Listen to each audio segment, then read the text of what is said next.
अरे ठहरो, वहीं रुक जाओ, एक कदम भी आगे मत बढ़ना। तुम्हारे स्पर्श से मेरी पवित्रता भंग हो जाएगी।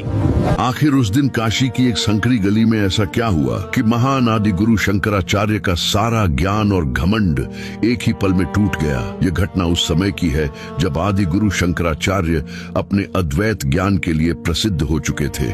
उनका मानना था कि इस संसार में हर जीव में एक ही परमात्मा का वास है, लेकिन कहीं न कहीं उनके भीतर उस ज्ञान का एक सूक्ष्म अहंकार भी जन्म ले चुका था। एक दिन प्रातःकाल गंगा स्नान के बाद शंकराचार्य काशी विश्वनाथ के दर्शन के लिए जा रहे थे। उनके चेहरे पर तेज था, चाल में आत्मविश्वास और मन में अपनी पवित्रता का भाव। तभी अचानक सामने से एक विचित्र दृश्य दिखाई दिया। एक चांडाल उनकी ओर बढ़ रहा था। शरीर पर श्मशान की राख, गले में हड्डियों की माला और साथ में 4 भयंकर कुत्ते। उस समय की सामाजिक मान्यताओं के अनुसार यह दृश्य अशुद्ध माना जाता था। शंकराचार्य ठिठक गए और उन्होंने कठोर स्वर में कहा, दूर हटो, मेरे मार्ग से हट जाओ। लेकिन वह व्यक्ति न डरा न हटा।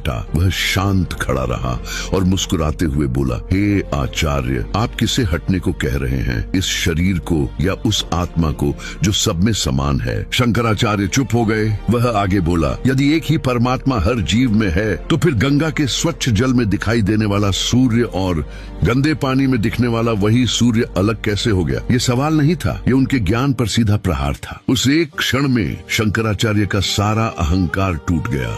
उन्हें एहसास हुआ जिस सत्य को वे जानते थे उसे उन्होंने पूरी तरह जिया नहीं था। वे तुरंत उस चांडाल के चरणों में झुक गए और तभी वह दृश्य बदलने लगा। वह चांडाल रूप समाप्त हुआ और वहां प्रकट हुए स्वयं महादेव काशी विश्वनाथ। उनके साथ खड़े 4 कुत्ते दरअसल चारों वेदों का प्रतीक थे। महादेव ने यह रूप केवल एक शिक्षा देने के लिए धारण किया था कि परमात्मा न जाति से बंधा है न रूप से, वह हर जीव में समान रूप से विद्यमान है। इस घटना के बाद शंकराचार्य ने एक अद्भुत स्तोत्र की रचना की, मनीषा पंचकम, जिसमें उन्होंने स्वीकार किया कि सच्चा ज्ञानी वही है जो हर प्राणी में एक ही ब्रह्म को देखता है। तो याद रखिए, जहां भी जीवन है वहां शिव हैं। अगर आप भी मानते हैं कि महादेव कण कण में विराजमान हैं, तो कमेंट में जरूर लिखें ओम नमः शिवाय।